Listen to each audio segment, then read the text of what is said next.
嗨，大家好，我是坦平叔。今天是2025年10月27号。这一期咱们继续聊聊恒大清盘，聊聊中国的房地产。咱们先看房企的消息啊。这两天关于万科的一些传言又多了起来啊。这个可以说叫山雨欲来风满楼啊，叫什么树欲静而风不止。这个万科现在就在风暴中心呢。首先是财新网披露了万科原总裁祝久胜九哥他这个案子的更多细节。通过这个财新网披露这些细节实际上我们就知道目前万科什么一个情况。说祝久胜2029年1月中旬短暂回归之后找了一些关系斡旋，大致从1月下旬起，因需要照顾生病的母亲，祝久胜被监视居住。此外，辞职之初，祝久胜还要配合深圳国资理清万科表外债务等历史问题。到了2025年6月前后祝久胜再次被办案机关正式带走。这个祝久胜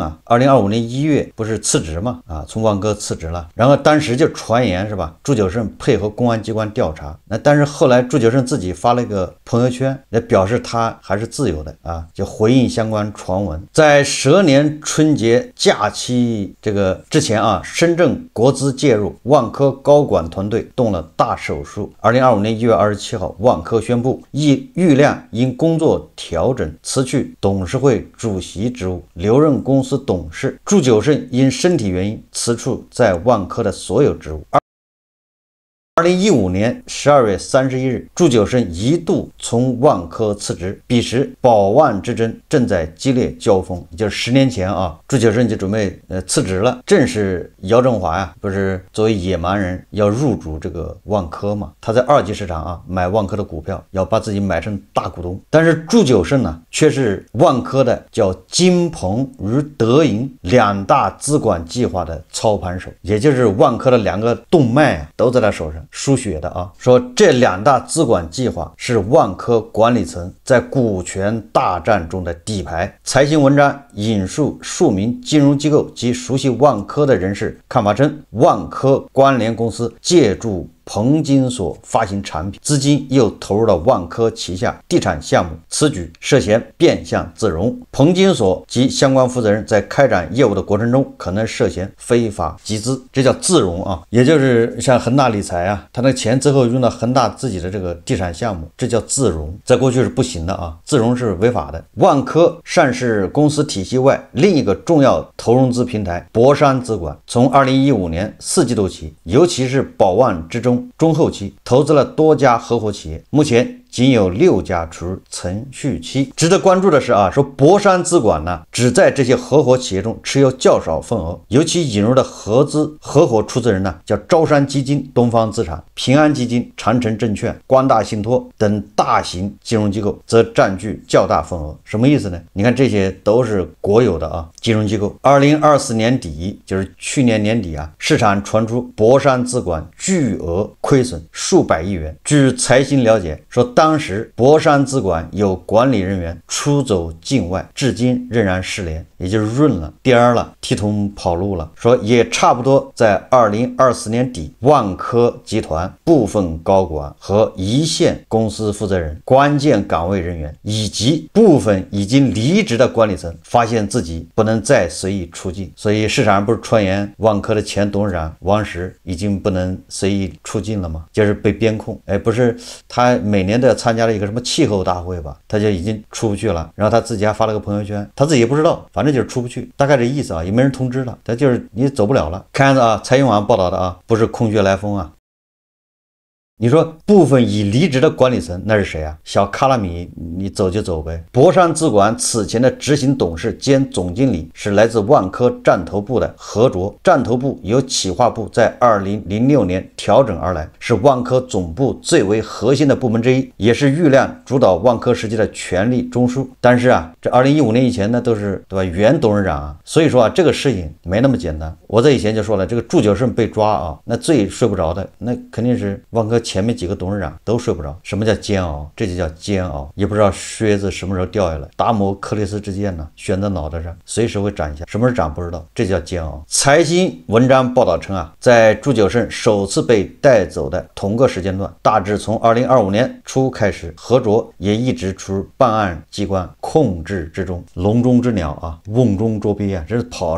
不了的。所以这个网上啊，很多关于万科的举报信也特别多。2017年啊，祝久胜短暂的从万科上市体系离职，理由是规避关联交易，但举报信称他离职后并没有脱离万科，而是以第三方顾问的身份继续操控影子公司，甚至把深圳地铁旗下的合作基金也拉了进来，形成了一个覆盖资本、项目、资金的利益网络。这个网络有多庞大呢？没人知道具体数字，但从举报信提到的上千家影子公司、100亿级资金挪用来看，规模绝不会小。祝久胜被抓，大概跟一封举报信有密切关系，但是迟早会被抓的，因为万科只要一爆雷，那一定要清算的。作为万科的合作方，发现企业利润被以各种方式转移走了利润，留给合作方一堆烂摊子。这个我记得烟台吧，有几个开发商天天告这个万科嘛，那举报信对吧？网上到处是，拔出萝卜带出泥。万科啊，管理层通过大量的体外循环的影子公司、内部人控制，对吧？在侵蚀万科的利益。实际上，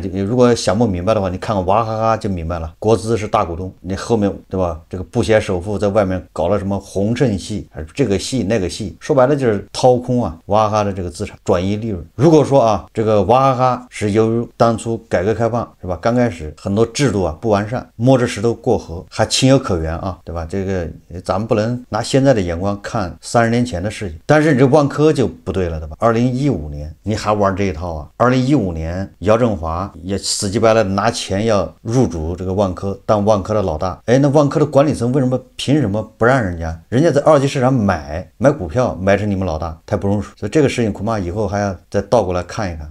就是说当时的万科的管理层啊，但是万科大股东是华润啊，人家大股东好像也没什么意见，对吧？你姚振华你买就买呗，你把股价买上来，大股东还挺高兴的。结果管理层不同意了，你说这叫什么逻辑啊？管理层为什么不同意啊？因为姚振华一进来，那姚振华他不是来玩的，他也不是财务投资，人家来是要拿这个企业的控制权。那姚振华一来当老板，那你说这些高管管理层在万科玩的那些猫腻、那些花活，是不是全部公之于众了？那不是姚老板还能容许他们这么玩吗？对吧？姚老板花了那么大的代价变成大股东，不可能容许管理层这么玩啊。所以说他们是不是对吧？这些行为就早早被揭露啊。王石当即发表了不欢迎野蛮人进入万科，并且引进了深圳地铁来对姚振华进行阻击。万科管理层明白，如果姚振华宝能系啊一旦控制万科，接下来就会对管理层进行清洗，这极大的损害了他们管理层的利益。现在祝久胜被抓，万科的影子银行、万科的外面的那上千家这些白手套公司啊，也会被对吧一一揭露出来。那当年不为人知的内幕，恐怕也会被这个办案机关掌握。所以我一直说的吧，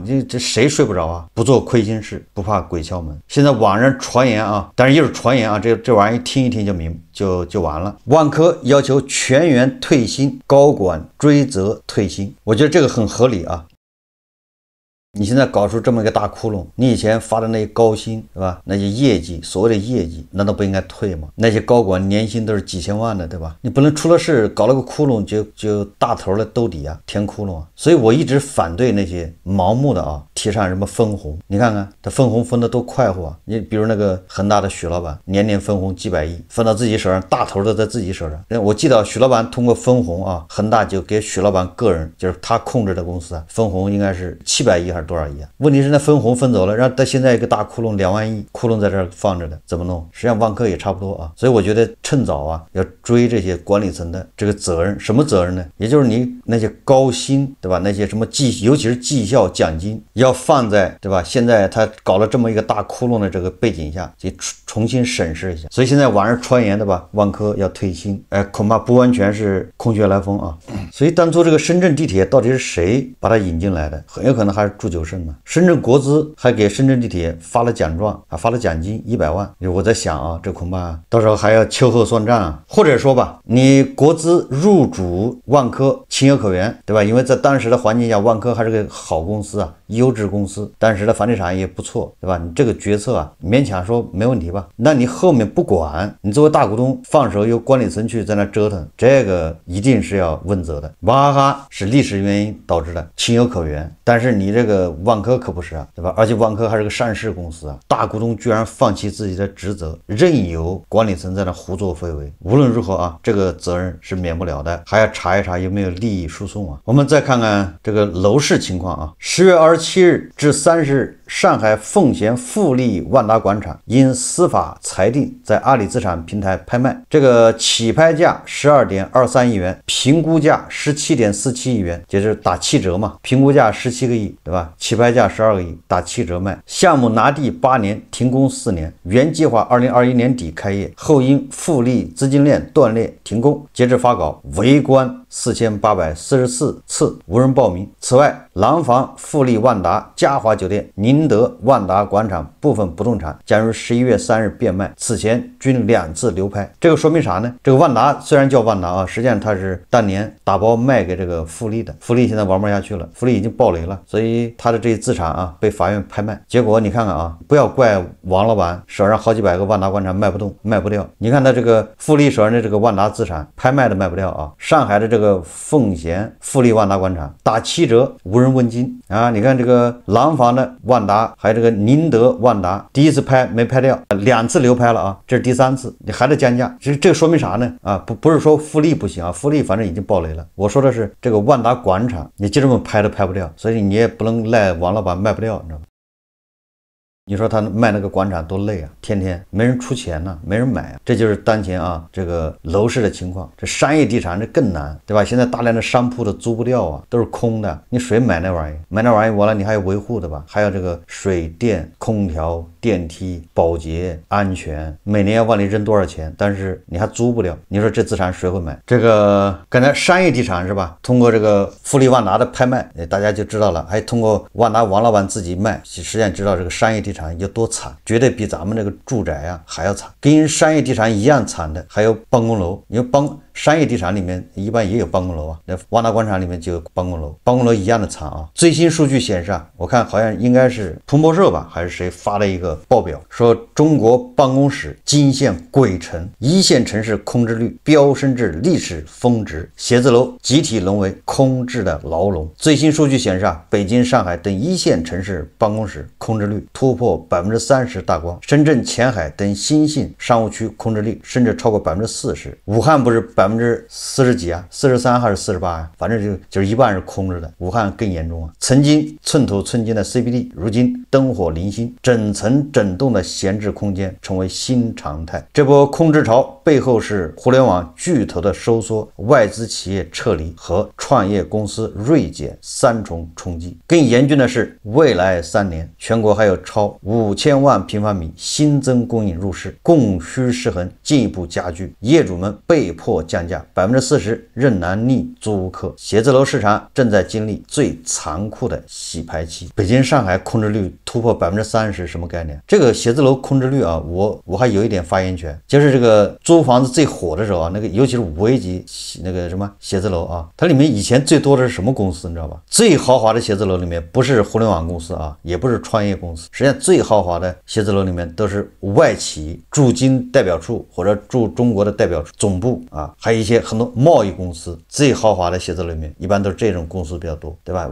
你不管你租金多贵啊，$30一平米，那对美西方对吧？那这资本家来说，那不就30块钱一天吗？不贵啊，他能接受啊。那对咱们来说，你乘以个7变成200多，那就觉得肉疼是吧？对他们来说容易啊。所以第一个是外资比较多，第二个是谁多啊？告诉你，第二是你们都想不到的，都是那些什么财富公司、金融公司 P2P， 他们一定要找最豪华的写字楼，这样才能震慑住那些投资人呢。你越豪华，投资人越深信不疑，对吧？来一看，哇，这么气派，绝对假不了，对吧？有钱有这魄力租这样的好的写字楼，那这公司实力得多大？所以说啊，闭着眼100万、200万往里投，他不知道他那个豪华写字楼那租金都是他那个钱付的。那现在外资呢，大家心里有数，对吧？高质量的留下了，低质量的都搬走了。财富公司呢，对吧？都被抓了，都是非法集资啊 ，P2P， 对吧？所以这个5A级写字楼啊、甲级写字楼啊、3甲空置率就上来了。真正的互联网公司，对吧？它好歹自己找块地在那盖楼，盖个总部比较多的吧。那创业公司呢，不可能跑到你这个什么 CBD 去租房子，那得多贵啊！这是一个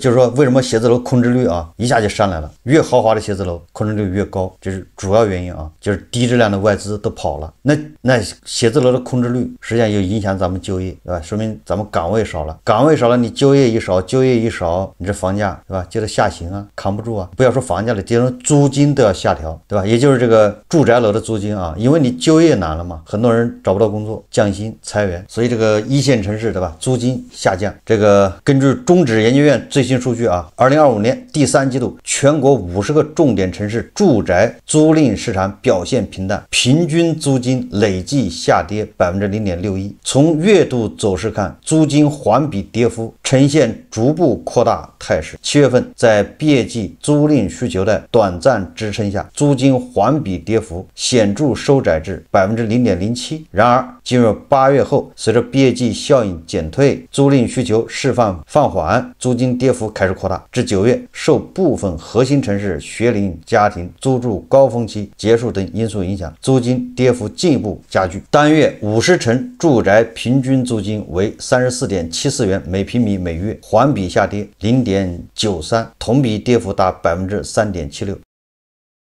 什么意思啊？你看啊，50个重点城市9月份的这个住宅的租金也在下滑，所以你看啊，这个9月份一线城市是吧补跌，这房价补跌啊，你这很好解释啊，那租金都下降了嘛，所以你看这些数据都是互相印证，对吧？你看写字楼空置率上升，就业难，对吧？那你这个租金，住宅的租金也得下滑，这都找不到工作了。你要租金还那么高，人家就离开那个一线城市，活不下去。同样的啊，你商业地产也上不去，大家勒紧裤带都不花钱，谁还逛街啊？我们再看看啊，这个孟晓苏啊，他又接受访谈啊，他面对当下房地产乱象，未来路在何方？他讲了讲2006年之前的房地产，为什么2006年之前涨幅不大？后面的涨幅突然暴涨，大家看视频啊。我一个人一年开一个会就能管好全国的房价。自打我离开中房之后啊，全国的房价就管不住了。我离开中房是2005年，接着06年开始房价涨得不可收拾。为什么呢？当年我带着中房规模最大的时候，就是建的保障房。这个我们总共建了大概有1300多个住房小区啊，在全国230个城市建房，在多年就占了全国商品房开发的20%。而我们当时的其中一个责任就是控制住房价，所以2006年以前没有这么多房价上涨的事儿。当年我们每年在全国各地卖房啊，虽然我们的房子占的比例并不是占50以上，我们只是一定的比例，但是我们的价格不高卖，别人家价格就卖不起来，因为它不是一个城市，它是200多个城市，所以就压住了全国的房价不会过分上涨。所以后来在讲房价的时候，我就讲到，我一个人一年开一个会就能管好全国的房价。为什么？因为我有一个庞大的系统，这个系统是实实在在用他们的产品抑制住了高房价。2006年以前，我记得那个房价在像北京这样的核心城市，也就是7、8千块钱一平方米，深圳可能比这还要低。后来你看7、8千都涨了10倍吧，就是06年以后的事。2006年发生了什么？发生了中房不开会了。当时领导人他们想的就是国有企业也要以盈利为目的，他把所有的国有企业的行为都简化为一个盈利。那中房有很多业务是不盈利的，所以这些不盈利的就要削减，所以把保障房就给砍了，包括把居安工程也给砍了，这都是我在任时候推动的。你说这些非盈利的部分，这些照顾民生的部分，它本来就是国企责任。国企的存在条件是什么？第一啊，就是属于国家战略；第二叫做资源性行业；第三就是国计民生；第四叫做公共服务。国有企业在房地产行业的存在，主要就是国计民生、公共服务领域，它主要的责任是保障房建设。保障房建设，我们看了这么多年，我们的前提就是不盈利啊。有人说你们当时盈利多少？我说对不起，不盈利，而且我连盈利的这个统计数据都没有。我只有每年分配的计划指标、开工指标和完成指标，我连销售都不用管，完成多少卖多少。而且这不是说中房自己抢着干，是国家给的任务，是从国家纪委给的任务，就不要了啊！但是这时候中房就不给我管了，不光不给我管了，我再回去劝他们都不听了，说有规定，是国企也要以盈利为目的，他们就忘记了国企有公众服务这一项。05年当年就不开中房的全国会议了因为这个各个企业都应该盈利嘛结果呢一下全国散了，从此就没有央企的引领作用了。接着06年开始房价涨得不可收拾，造成后来房地产这市场很多乱象，就是因为缺乏这种稳定剂，既缺乏保障房又缺乏央企的作用。这就是后来惹事那个主任，他去世以前他在清华讲的一段话，他说举个例子说央企的作用吧，说上海的出租车为什么价格没有涨价，是因为有国企的作用。为什么房地产价格现在涨得这么猛，就是因为失去了国有的企业的控制力和影响力，从此房价涨得不可收拾。这是在他去世以后，他秘书告诉我说主任认识到了，就是您讲的那个，他自己在清华讲出来了所以你看当年一个中房就能起到这么作用。而且我在中房的平台上，我不光推动了保障房建设，我推动了住房制度改革，把它变为市场化和保障房这个双轨制。所有这些有福利分配房而变成了这个自己购买公房的这些老职工，他们都享受到了这个房屋产权。首先它解决了居住问题，同时未来随着房价的上升，让他们能够获得财富成倍增值的欢乐。我们过去做到了，我们的房改就是让人民群众共同富裕的一次努力。未来我们没有覆盖到的这部分，包括新市民新家庭，我希望再启动一轮房改，叫第二轮房改，通过保障房这种方式，市场归市场，保障归保障，众多的普通劳动者工薪家庭，你们有资格的就可以享受到保障房的价格。这种房子在它能够住进去之后，再过几年比如说5年还是10年，它就可以补交一定的费用，让它和商品房并轨。其他商品房你盖得再好你再贵，它影响不到普罗大众这些消费人群了。而这种保障房它的成本低，主要在于它的土地不要钱就是不收土地出让金，土地是划拨的。再一个呢，不摊入城市基础设施费用，周边的城市基础设施是由政府来承担。那这样的话呢，土地成本就比较低了。那同样的建筑品质，它的价格就是商品房价格的1/3左右。它和商品房在结构上的不同就是小户型，因为保障房不能建成大户型，你大户型你可以去买商品房嘛，这样就尽量能够把这些保障资源更多的能够服务更多的家庭而这1/3价格这里面就给它留下了相对空间大一点，它的潜在价值就很高了，它至少能比别人买商品房的有1倍以上的溢价，这就是对低收入群体的好处。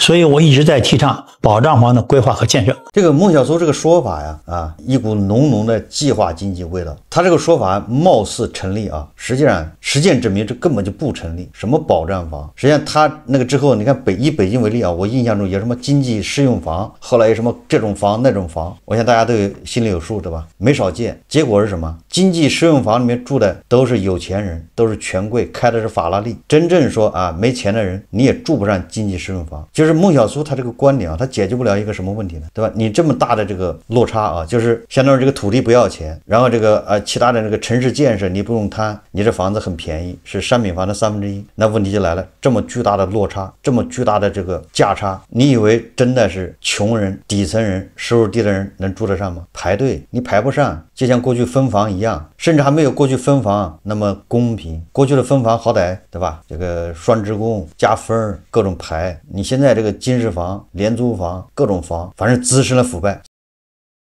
所以这些保障房小区里面都是豪车，你说不过去这还是计划经济解决问题。这个孟小松说的也对就是2006年以后那个房价涨得快，这个我是深有体会。在北京这个药方不对嘛，然后你要学新加坡，对吧？新加坡就是也是保障房嘛，就是叫什么祖屋什么。但是你首先你要学新加坡的话，你得有一个什么强大的监督，是吧？你得保证它不走样你学什么都只学一半，对吧？学一个皮毛，这不就是利益输送嘛，对吧？市场化没错交给市场。问题出在哪儿呢？问题出在这个你70%的钱政府拿走了，没干对吧？有价值的，没干有投产比的，没干没有让它发挥真正的效用，浪费了。简而言之对吧？这个也是属于山东专家一类的也就是他把现象说的对，表面上听着都有道理，但是你是反市场化的，穿新鞋走老路，能行得通吗？最后我们再看一个帖子这个帖子说的当下的一个现象也挺让人唏嘘的。这个一个网民名叫比亚迪员工有话说发了一个帖子，他说10年比亚迪到头一场空。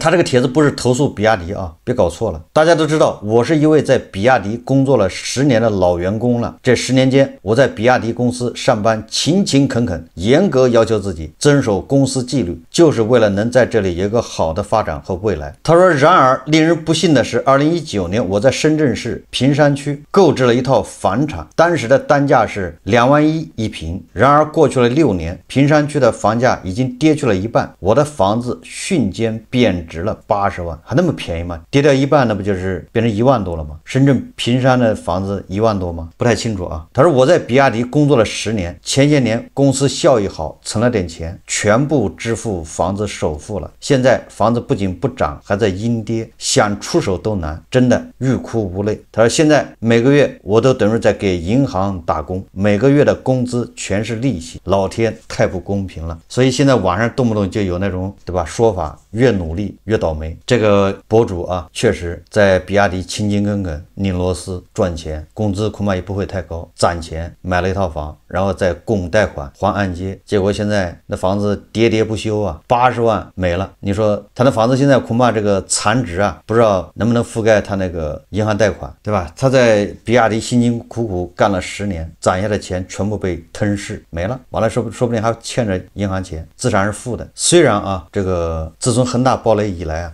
这个楼市已经跌了4年了，就连一线城市啊，平均房价也应该跌了30%、40%的多的啊。那有的地方很多就是跌70%都有，你比如黄金对吧？燕郊啊，什么武清啊，就是黄金啊，那房子跌了70%也卖不掉啊，没人买啊。黄沪也一样啊，你们南通那边什么恒大的对吧？不知道跌哪儿去了，关键还没有流通性，就是没有流动性。虽然跌了这么多了啊，后面再跌也是下跌的末端了，但是一样啊，杀伤力非常强，所以大家还是要小心啊。好，这期节目啊，咱们就聊到这里，感谢大家。如果喜欢我的节目，欢迎订阅转发，也可以在下方留言评论，谢谢大家。